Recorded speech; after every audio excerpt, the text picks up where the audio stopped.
All right. So we're continuing. We're up to chapter 9 of the TOMER DEVORAH, which is on how to train with the Bina of MALCHUT. So MALCHUT is the last one of the 10 Sefirot, all the bottom. The whole goal is to go from Keter to MALCHUT and or MALCHUT to Keter, right? To unite basically the two in a way to join in the middle at Tiferes, which is harmony, bring heaven and earth together. MALCHUT, I would say, will correspond to the feet. I'll show you the picture again because we know it's important to be visual. So MALCHUT is the feet, and MALCHUT is kingdom, right? Royalty, and obviously it fits with the Keter. If one is able to be royal, meaning it means someone who is royal can get the crown. So someone who can control all his character traits deserves the crown, so to speak. So that's MALCHUT is a big one, and it's a long chapter. So let's not waste time. So how do we do it? How should a person train himself in the attribute of MALCHUT? By the way, the Chav Gimel Tammuz is the yahrzeit of the Ramak, and therefore we are going to be able to finish TOMER DEVORAH by his yahrzeit, and hopefully make a little party siyum, something like that. First of all, his wealth should not make him proud. Rather, he should always behave like a poor person standing before his maker, like a pauper, begging and pleading. So MALCHUT has to do a lot with humility. If we want to achieve royalty, so to speak, we want to fix that midah, we have to be really humble, which makes sense in the sense that MALCHUT is the lowest sphere, so to speak. So it has to do, we have to lower ourselves. And it's almost counterintuitive because the more position you have, the more you tend to not be humble, because MALCHUT is all the way in the low, but the more royalty you have, the more you want the crown, right? So it requires humility. But more than that, standing before his maker like a pauper, because the more you achieve MALCHUT, the more you become royal, the more you become great and powerful and holy, the more you're gonna have a tendency to disconnect Hashem from your life, and therefore we have to be very careful that we don't become, nothing of Hashem, and think just of our own power and greatness. So we have to be extra careful, especially when praying, to be humble and to be like a beggar and pauper. Even one who is wealthy should accustom himself to this attitude, considering that none of his possessions belong to him and that he's forsaken and requires the constant mercies of his creator, having nothing but the bread he eats. Understanding the more wealth we have, the more we have a tendency to, lose respect for others and to think, wow, I'm so much money, must be that I'm good. They used to be, I remember in social work,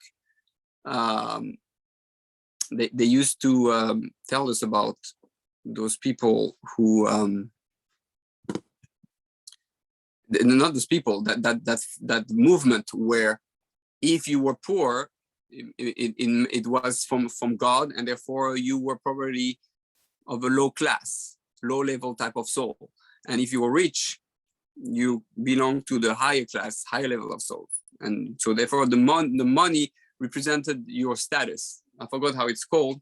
It's a Christian philosophy from one guy. I forgot how it's called, but it was about I forgot how many, 200 years, 300 years ago. I forgot exactly. I have to review my social work history. But yeah, so we have to be careful that the more money we have, the more we feel powerful, and the less we have we think I need someone else. So if the more wealthy I am, the more technically I should ask God for money than others. Not in a tough, not in a way that lacks appreciation for what you have, but making sure that I pray almost like a poor person, because I understand that really that money doesn't belong to me. It's in my possession to take care of, but I'm really a nothing without Hashem. I will have not one penny. And the money has nothing to do with how great you are. It has to do with your whatever thing you need to accomplish in this world. And we know, last thing, that the more money you have, the more of a responsibility you have, and usually it means that you have a great potential, and it's a higher level than being a poor person. So then, therefore, if it's a high level, right, the greater you are, the greater the etc. So you have to be more, even more careful about being humble than others.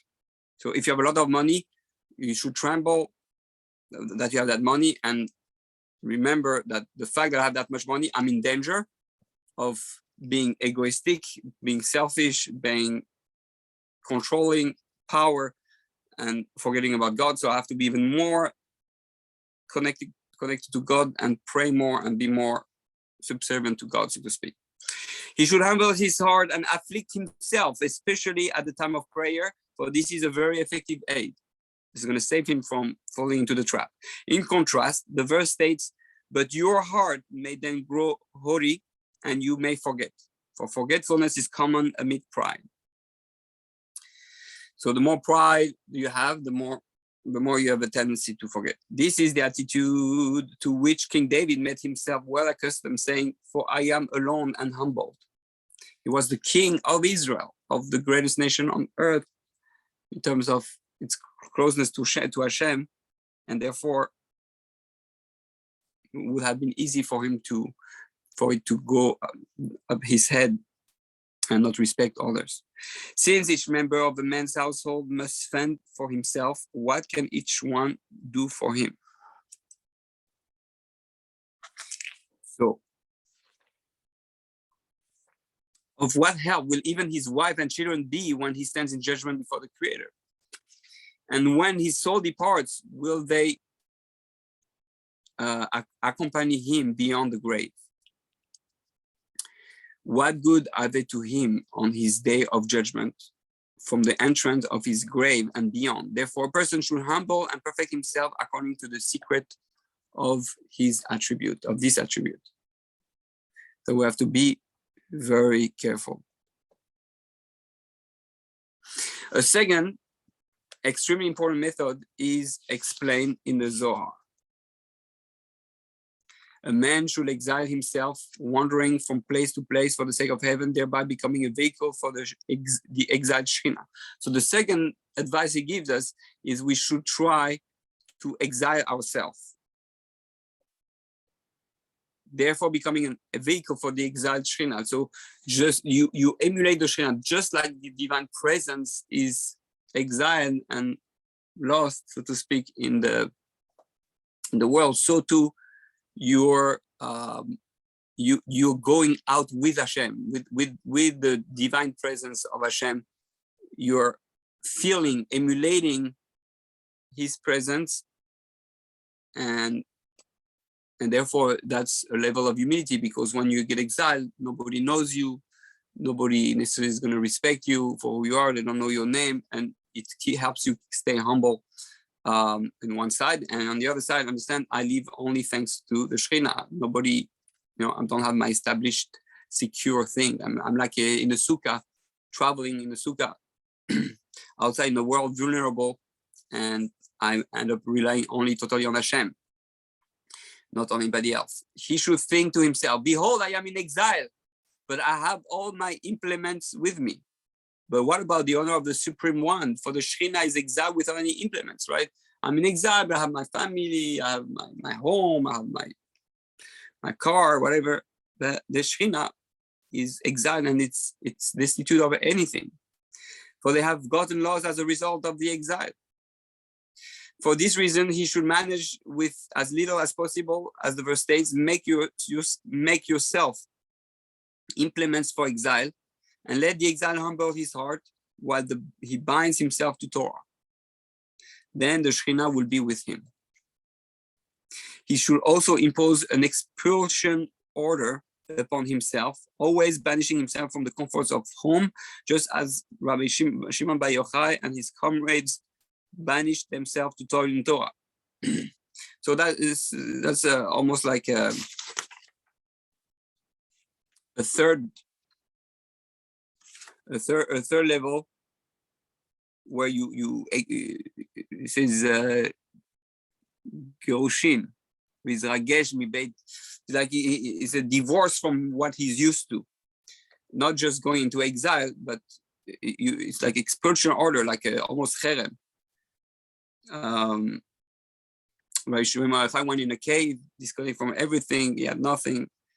Better still, he should weary his legs by trudging from place to place without horse or wagon. Concerning such a person, it is stated his hope, Shivro, is with the Lord, his God, deriving from the word shever, meaning breaking. So his breaking is with the Lord, his God. So for he breaks his body for the honor of the Supreme One. So again, that's an even high level. I don't think many people do that today.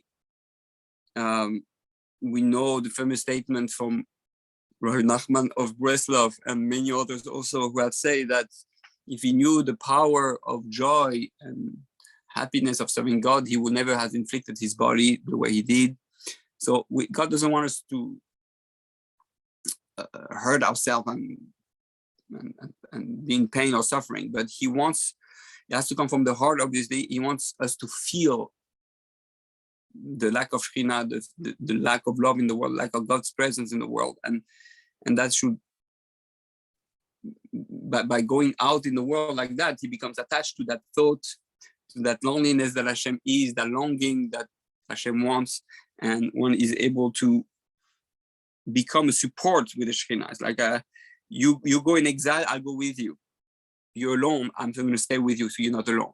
So basically, you become the partner with the Shekhinah, you support the Shekhinah. So it's a very high level to be able to do that. Obviously, you can't do that if your wife doesn't want, and your kids, you need, that would be an avera.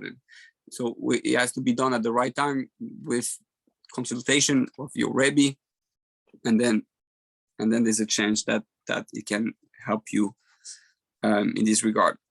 Another aspect of the attribute of Malchus, and one of the most important, since it is the gateway of a person's divine service, is fear of the Lord, the glorious and awesome one. Liras Hashem, which is not fear, which is to be in awe of God. Now, the awe itself is extremely dangerous in that it can cause harm and allow entry to the external forces.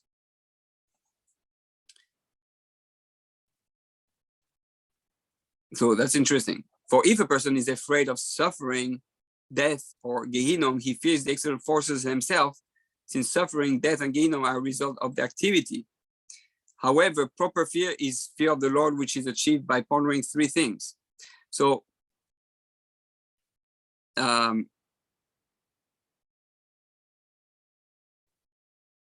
meaning that so he's saying something very interesting here.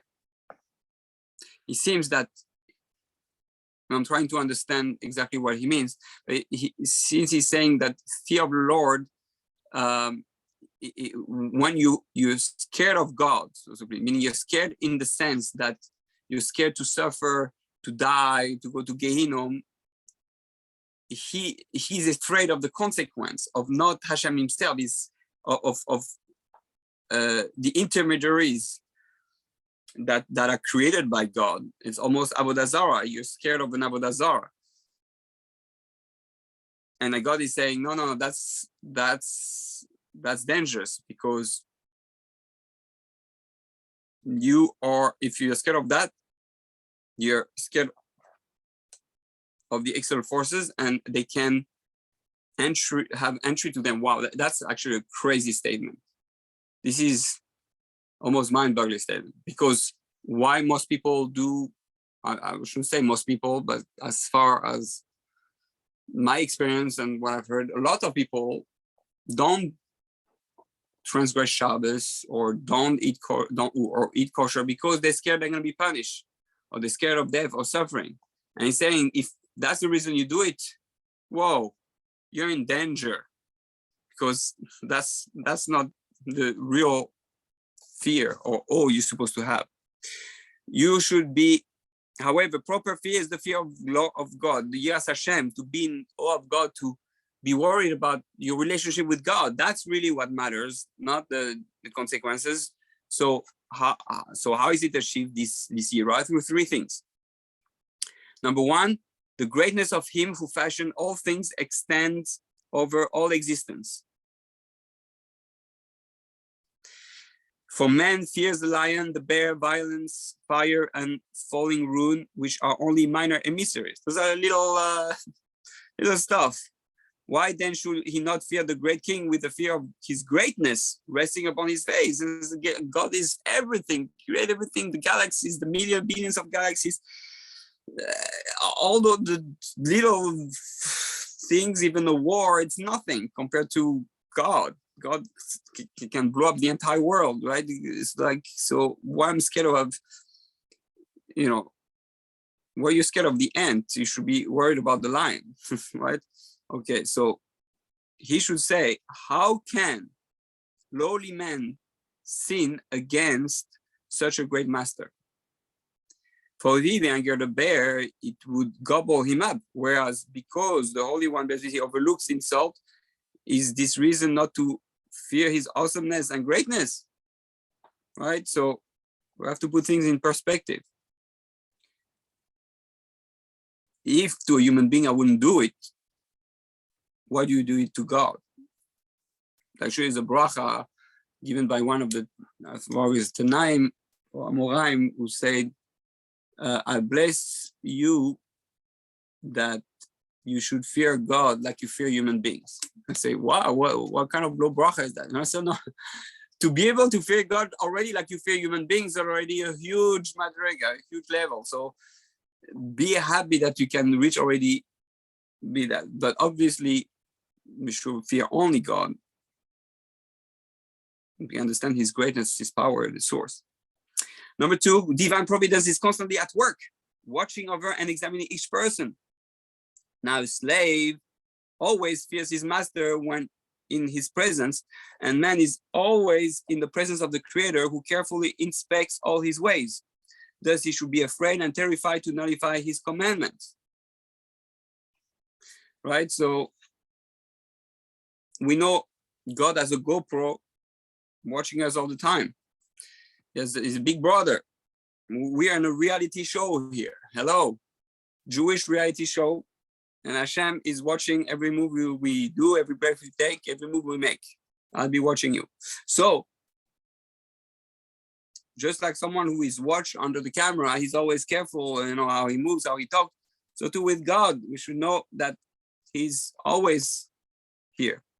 Number three, since he's the root, Hashem is the root of all souls, all of them rooted in the Sfirot, he emanates, and the transgressor damages his sanctuary, should he not fear the king's sanctuary is soiled by his evil deeds?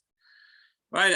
If I go in the White House and, I start making a mess, I'm going to be worried, right? So that not to make a mess in the White House or whatever, in the shul. So, but you're in Hashem's house. This world is Hashem's, you're a guest in his world. So you're not worried about that. It's like, and you should be concerned that everything you do in this world affects God himself, so to speak, and understand as a mashal, as a metaphor. So those are the three things he advises on how to achieve Yira.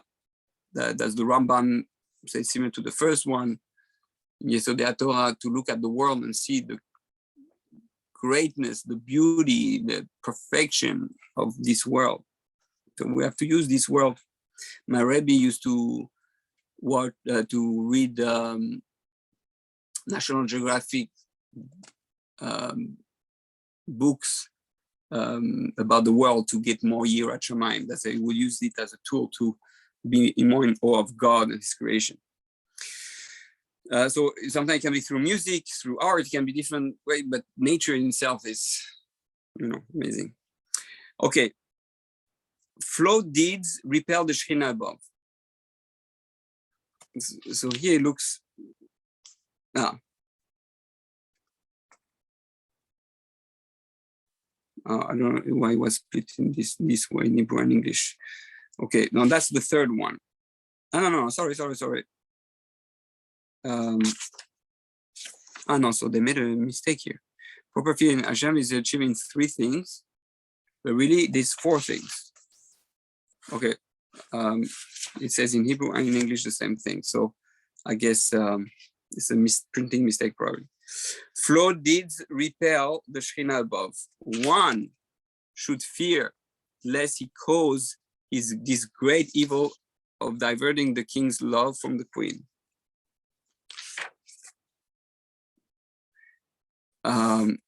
So you have to understand that how powerful you are to affect the world and to affect your relation with God. Technically, the love between you and God is stronger than the love between a man and a woman who are in love. So we have to understand what we're talking about. Therefore, anything you do is, you have to feel as if it's at least as painful as when you're married to a couple. These kinds of fear set a person on the right path towards perfecting this attribute, enabling him to cleave to it.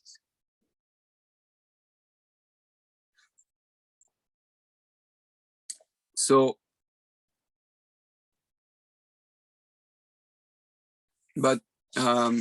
so he meant that we should not divert Hashem from the queen, meaning that Hashem loves this world, and by doing an action that is negative, it will affect the way God will relate to the world, with the queen or the Jewish people. Okay, this is a different way to look at it. Now, these kinds of fear set a person on the right path towards perfecting this attribute, enabling him to cleave to it. Furthermore, so now he continues something. It continues with the Shekhinah, but it's not related anymore to the Yira directly. We saw the 4th thing. Now it goes a bit more about more awareness about what Malchut is. Furthermore, a man should take great care to behave in such a way that the Shekhinah will cleave to him. Now, as long as a man has not married, the Shekhinah is not with him, since she relates to men mainly via the female aspect. Okay, so to all men, let's remember that. This is a very powerful statement. Obviously here it's only women, but this is what I keep repeating to men, and men don't realize the importance of it. As long as a man has not married, the Shekhinah is not with him. So we have to see what that means, because it says if you learn Torah, the Shekhinah is with you. I guess because you marry the Torah, so it's like you're married. That might be one way to explain it. But otherwise, if he's not learning Torah or he's not married, for sure, there's no Shekhinah with him, which is scary for them, since she relates to men mainly by the female aspect. So let's understand what that means. I mean, God's relationship with men works mostly from our own femalehood. So woman is already connected directly to the female, but the man, he has a very hard time connected to his female energy, and therefore he gets married. When he gets married, he connects to his real female energy. The wife allows him to become more female, more emotional, more attentionate, more sensitive. And that now enables, so to speak, him to awaken his female side and to serve God properly. So for man stands between two female aspects. His wife below in the physical world, who receives sustenance, clothing, and conjugal rights, which are from him, which is the three things that the oraisa that the man has to do for his wife, and the Shekhinah above him, who blesses him with all these, so that he will give again and again to the wife he has chose in the covenant of marriage. So the Shekhinah gives to him the same way, so that he can give to his wife. So meaning that everything I'm going to receive is going to depend on if I do the same thing with my wife. That's mida can get mida, basically. His position corresponds to Tiferes, which stands between the two female aspects of the Sphirot, which are Ima Ilah, the upper mother, Bina, which provides for all the Tiferes needs, and Ima Litata Malchus, which receives sustenance, clothing, and conjugal rights.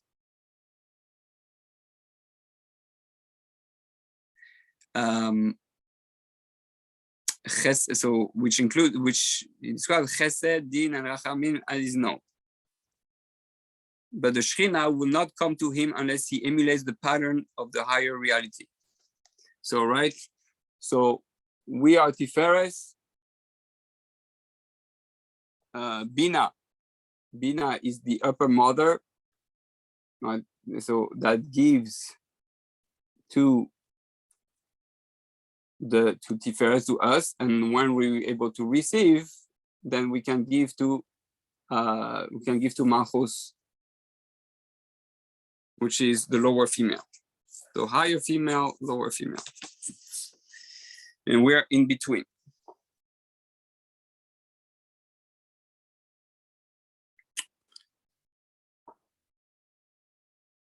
So that's why we have Abraham, Yitzhak, and Yaakov. Abraham, Yitzhak, and Yaakov are, so to speak, what enabled us, right? Because they represent Chesed, Gvura, and Tiferet, right? So they enabled us, Abraham, Yitzhak, and Yaakov, to become Tiferet and receive from Bina. By fixing those three, receive from Bina. And us, we focus on the female, we activate, so to speak, those three on a lower level to then give to the wife. Which, by the way, this is also obviously connected to Bisad Chesed Tiferet, it's connected to the sexual organ, the two glands, and the male organ to give to Malchus. So understand that it's all hinted in the spheres. Now, sometimes a man separates from his wife for one of the three reasons. When she's nida, when he toils in Torah study and therefore separates himself from her on weekdays because he's not home. In the past, okay, some spend more time learning, but some working. In the past, she was home working. Today, it's the wife who is not home either. So it's very sad. But he toils in Torah study and therefore separates himself her on weekdays. And when he's traveling and guards himself from sin.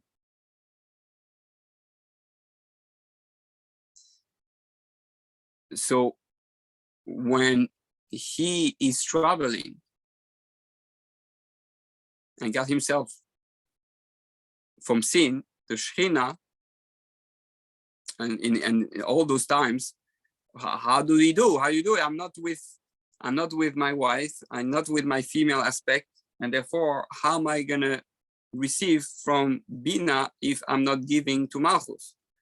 So he says, at these times, the Shekhinah cleaves and binds herself to him and does not leave him so that he is not abandoned and alienated. So because he's still a worthy recipient, so to speak, even when he does those things, the divine presence will still stay connected to him because he's still behaving in a way that is necessary or that is still holy enough to keep the Shekhinah with him.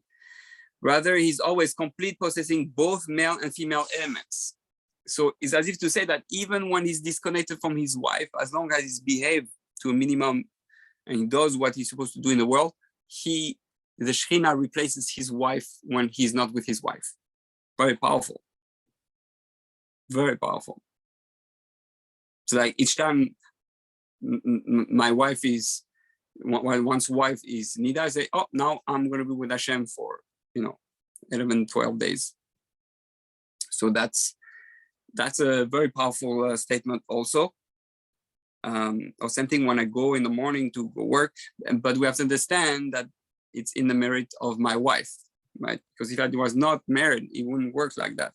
So I have to understand the only reason I'm successful still, I'm getting what I need in my learning, in my work, my wealth, and in my travels, whatever I need to do, especially learning and my working, the blessing of being able to understand the Torah and blessing of wealth is thanks to my wife. So we have to remember that and remember to thank her.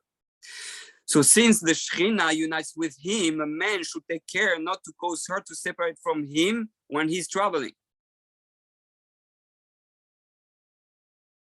So you get that unique opportunity to go on a show, to go on the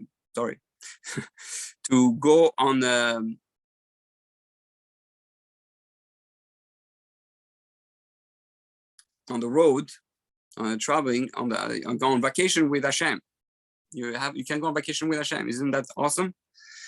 He should act with alacrity, and he's rewarded and be rewarded in reciting the prayer for travelers and in holding fast to the Torah. Right? It's telling you the secret why we said the prayer of the traveler. Prayer of the traveler is to, because you're separating from your wife. So obviously sometimes you're with your wife. So it's almost like we still do it, but it's as if to say, if you're with your wife, you're safe. If you travel without your wife, you need the Shekhinah. So in reciting the prayer for travelers and in holding fast to the Torah. As a result, meaning doing halacha, as a result, the Shekhinah, which guards his way, stands by him always, since he is careful to avoid sin and study Torah. So too, when his wife is a Nida, the Shekhinah stands by him if he observes the laws of separation properly. Then on the night of her purification, on Shabbos night, or on returning from his travels, each of these being the proper time for fulfilling the precept of cohabitation, the Shekhinah above is open and ready to receive holy souls. So if one does all that, then he's able to download holy souls. He's able to download holy souls because he has become attached to the Shekhinah. So he's fine. He's safe, and it's the right time. So the more I'm attached to the Shekhinah, which means the more I'm attached to my wife, and the more I behave towards my wife the way Hashem behaves towards me, the Shekhinah behaves towards me, the more I will be granted holy souls as a children. Thus, a man should cohabit with his wife at these times. So meaning there are special moments that are more powerful, right? To gates are open, especially Friday night. That's why some Hasidus, they only engage in intimacy on Friday night. It's not the halacha, it's a Hasidus thing. It works only for those for who it works, because you can make your wife unhappy. This way, the Shekhinah is always with him, as expounded in the Zohar on Bereshit. It's beautiful to see, because I speak all the time about marriage relationship with husband and wife and Hashem, and it's so clear from here. That's basically what what I'm teaching, is that people don't understand having a wife or being with Hashem is the same thing. If you don't love your wife, you don't love the Shekhinah, you don't love Hashem. If the way you talk to your wife is the way you talk to God, the way, and vice versa. Same thing for husband to wife to husband. But we understand it's one and the same thing. The reason you have a spouse is because you need Hashem. That's why. Without a spouse, especially for the man, there is no Hashem. So we have to understand how important that teaching is. So one should cohabit with his wife when the Shekhinah is in place, that is, when the two arms, Chesed and Gvura, which was Chesed and Gvura are the two arms. So that's when the two arms are involved, that's when one should cohabit with his wife. However, when the community is in distress, the Shekhinah is not between the two arms, and cohabitation is forbidden, as the Tikkun on Bereshit expounds. So we're talking, meaning if it's at a time where this clearly Hashem's love and presence and this peace and all that, like we kind of have now in certain parts of the world, then I have to use that as a sign that Hashem wants me to be intimate with him and with my wife. However, when the community is in distress, the Shekhinah is not between the two arms. Hashem's presence is not the same. There's a concealment of Hashem's presence, and therefore, the same way I feel distant from Hashem, I have to feel a certain distancing with my wife, and therefore refrain from cohabitation. Again, those are only in certain cases when in time of tremendous war, and even then, some say, we know some women had children during the Holocaust or like that. That's for a different subject, halakha. We have to understand really what that means on a deeper level. But for now, we're only gonna, can't say we have to look in the Zohar to understand, but we're not gonna go there. I think we have enough already with the simple meaning. To unite with the king's daughter so that she never separated from him, one must first don all sorts of adornment and fine garments.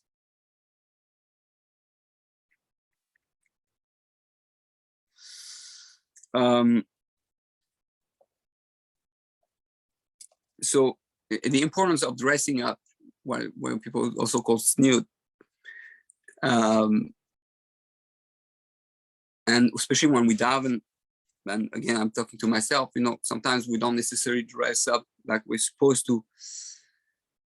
We have to dress beautifully. Obviously, it's a mashal also, but the understanding that we have to be able to be with the king's daughter, which is the Torah, which is the Shekhinah, which is your wife,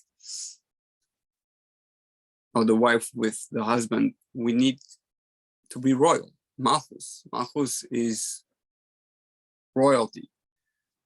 Do you feel royal when obviously you can't be royal without garments, but the idea is that we need to get, the reason it's so important to dress up nicely and clean and sharp, especially when you're on the outside, you represent the Jewish people, you represent the fact that there's a king in the world, you represent God's presence. Therefore, it's so important to, there's a reason why people who are, I don't want to say low life, but people who are not very refined don't dress very fine. And you can see someone who dresses up sharp, it changes his behavior. So that's the importance of snoot, more important than just covering for covering. It's much more about royalty. These are the perfection of all the attributes we have mentioned. After perfecting himself by these means, he should always concentrate on receiving the Shekhinah while studying Torah and bearing the yoke of the precepts according to the secret meditation of unification. So before one learns, one should say L'Shem Yichud and prepare oneself, understanding that learning is being intimate with the king's daughter. That's one the reason we cover the Torah, we dress up the Torah. It's someone who dresses up the Torah and takes care and embraces it. It's a training to do that with the Shekhinah and to do that with one's wife. One should learn to dress up his wife, so to speak, buy her what she needs to be beautiful. It's all here as a training lesson to make this tangible, real, and be able to express it in the physical world. But this unification depends on personal purification and sanctification. And once one is pure and holy, he should meditate on providing the Shekhinah with the sustenance, clothing, and conjugal rights a man is obligated to provide for his wife. Okay, so look how we're turning tables here.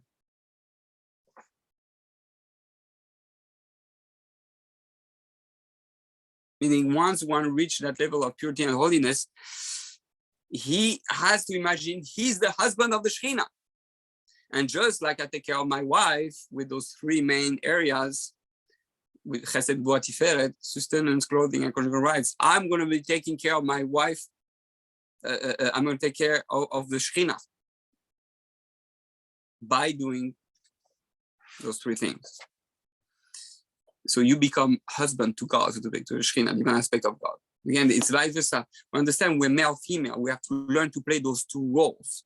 You cannot be one with someone if you're not in the other one's shoes. You have to feel what the other one feels. You have to suffer what the other suffer. You have to rejoice what the other rejoice. It's part of the mitzvah, to hate someone in your heart and love your neighbor as yourself. Those are the mitzvahs. Those are the foundation. I have to learn to be more female. I have to learn to be male. So this way I can provide or receive what's necessary. In all his deeds, he should bestow the spiritual bounty of the right upon the Shekhinah, thereby sustaining her. So to give sustenance, so he goes into those three things that how do you become a husband to the Shekhinah? You want to know? You want to be a husband with the Shekhinah? Whether you're man or woman, doesn't matter. You can be a husband with the Shekhinah. It's a role playing. One, in all his deeds, he should bestow the spiritual bounty of the right upon the Shekhinah, thereby sustaining her. Meaning he should use his chesed, and each time he does a chesed, he understands, I'm giving food to my wife, to the Shekhinah. Shekhinah as a wife. How do you provide clothing? With the Gvura. By means of Gvura, he should cover the Shekhinah so that the external forces cannot rule her. You want to protect her. Gvura is strength. That is, there should be no trace of the Yetzer Hara, who is strong.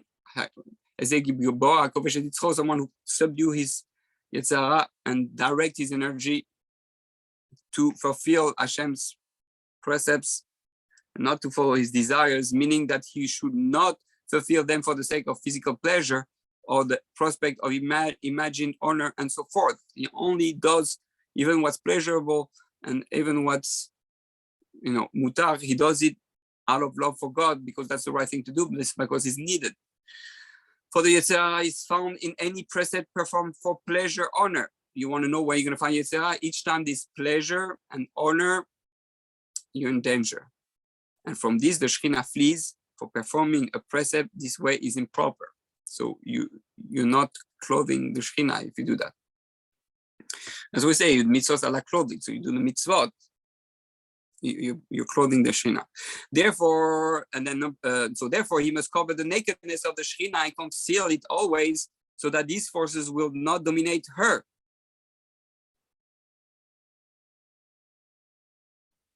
How should this be done? How do you do that?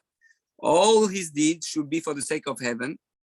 You say that's why people, the Kabbalists, say L'Shem Yichud B'Shabrecho, or I want, which it's for the sake of unification of God and the Shekhinah. And you remind yourself that the reason you do that is because you love God.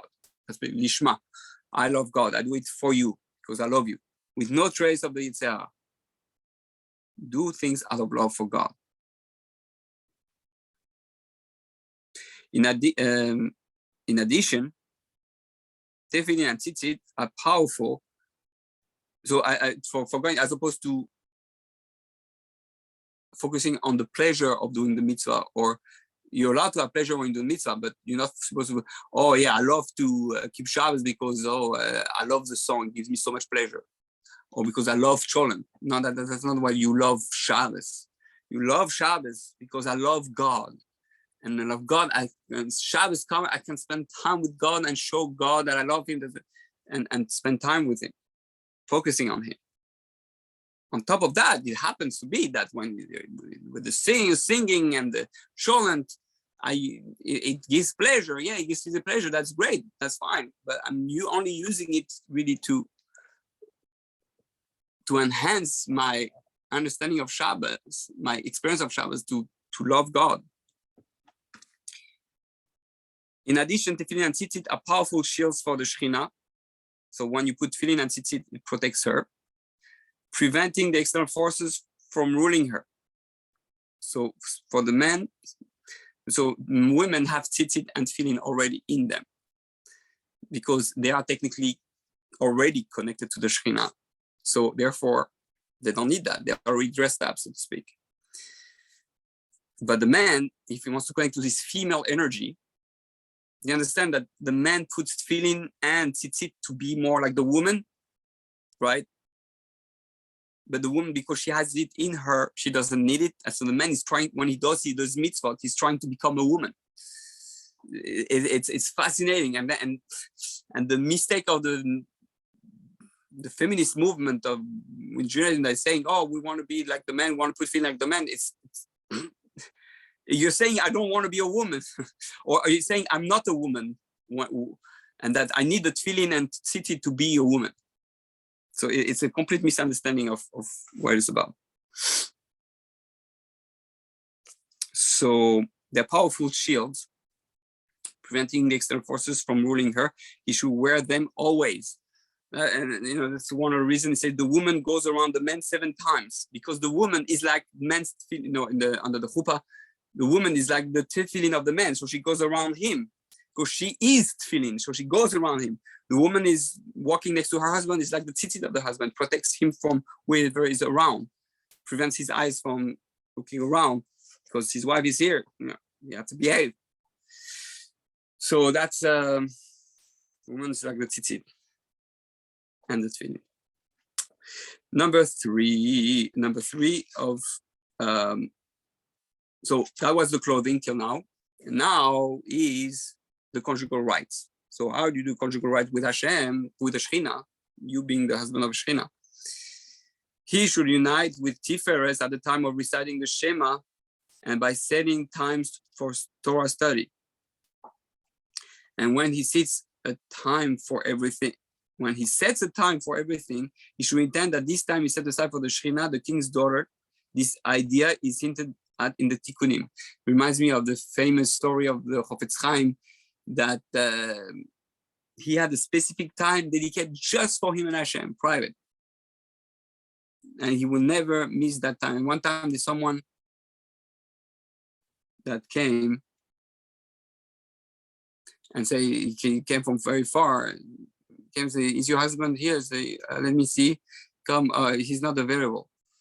So he said, no, but I came so late. So she goes again, he's a very wealthy man, come from far. Say, no, tell him I'm dead. I'm dead. That's really I'm dead. I cannot come. So she can say, my husband is dead. And the man then later on during the week went to shul and he saw the Chofetz Chaim there. He said, I don't understand. Your wife lied to me that you were dead. No, you don't understand. This moment is as if I'm not in this world. I'm alone with Hashem and there's nothing else. And it's the same thing when a man and a woman are together. Nobody is allowed here. It's like we're not in this world. We're making love, and that's for nobody's business. Which in a way is the problem with all the porn industry today and all the perversion, all that.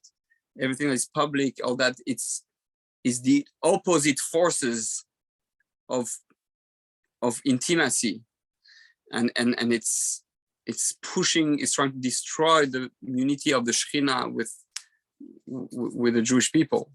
It's a counterbalancing. We need more intimacy.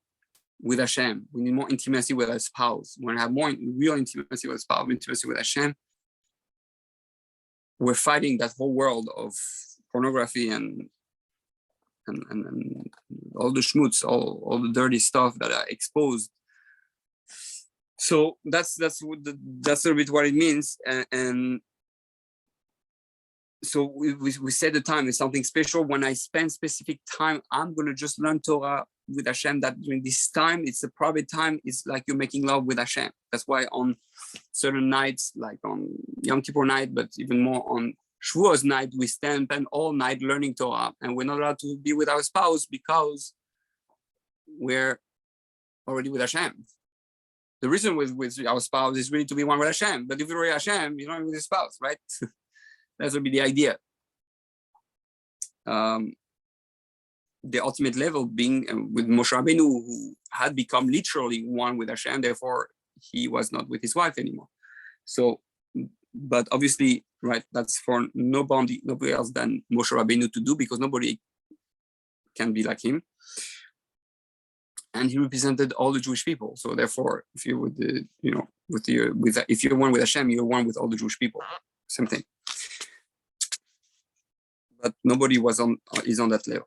And when he said, right, so these ideas hinted in Tikkunim, again, I'm brushing the surface, you have to go be a real super Kabbalist to really understand that. So we understand that each time you say Shema, and each time you say time for study Torah, you have to feel it's, wow, my precious moment. I'm in Yichud with Hashem. You have to be in Yichud with Hashem, like you're in Yichud with your spouse. Very deep. Okay, we finished the chapter 9, and that's Mazel Tov. And next week we'll finish the chapter 10, and finish the book. And this chapter 10 speaks a bit on Bereshit, but basically we finish the 10 attributes. It's going to speak a bit more about Malchut, but that means we'll be on time for finishing the book before the yahrzeit of the Ramak by Moshe Cordovero, which is the 23rd of Tammuz, which is in 20 days, basically. So that's very exciting. Well, for those who want to celebrate Tomer DEVORAH, it's one of the best. Any question on what we said? It was very deep. I hope it was clear enough. It's not easy to explain those things, especially when you don't know much, but I hope I gave enough clarity and explanation. Any that question? was great. Thank you, Rabbi J. Very interesting. I was trying to keep up with like the part you talked about, like with the body and like how to, I think it was like more slightly Kabbalistic. I think you were going through like the different points of the body, but very interesting. Right. Yeah. It's in a way, each time we work on the sphirot and we work on one character traits, it's like we're dressing up our body. That's why they say the 613 commandments are 613 puzzles of garments. So imagine that you're missing one mitzvah, is like you're gonna have a hole in your garment in Olam Haba. So yeah. So you are putting puzzles on yourself, and that's the cool thing. And I feel like you can't like get past one in order to get to the other. Like you can't jump any steps. Like it's like you need to kind of cultivate it the right time, the right way. Yeah. Right. Absolutely. It's step by step, and it's like in any relationship. You cannot work on everything at the same time, and you need to focus on certain areas and little by little build up, that puzzle of the relationship. And we see how complex is the relationship between a man and a woman, and same thing with Hashem, and that's why it's so complex, and why we struggle so much in those male-female relationship, because it requires a lot of work. Exactly. Well, thank you so much. Have a good night. Thank you. Have a good night. Thank you.